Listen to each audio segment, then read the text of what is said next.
You're not going to get rich renting out your time.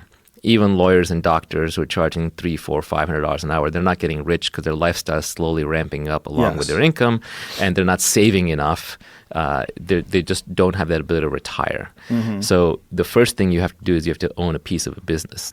You need to have equity, either as an owner, an investor, shareholder, or a brand that you're building that accrues to you to gain your financial freedom. Yeah, and I was really fascinated by another thing that you were bringing up about working for yourself, that you feel that in the future, whether it's 50 or 100 years from now, virtually everyone is going to be working for themselves. And I believe the way you put it is that the information age is going to reverse the industrial age. Yeah. If you go back to hunter-gatherer times, how we evolved, we basically worked for ourselves. We communicated and cooperated within tribes, but each hunter, each gatherer stood on their own and then combined their resources with the family unit.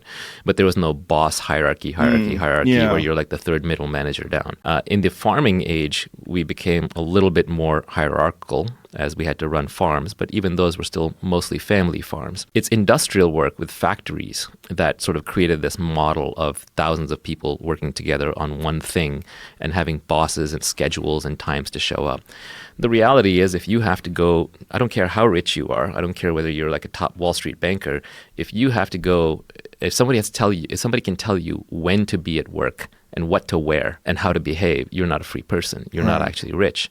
So we're in this model now where we think it's all about employment and jobs. And intrinsic in that is that I have to work for somebody else. But the information age is breaking that down. So Ronald Coase is an economist who has this Coase theorem, a very famous theorem, but it basically just talks about why is a company the size that it is? Why is a company one person instead of 10 people, instead of 100, instead of 1,000?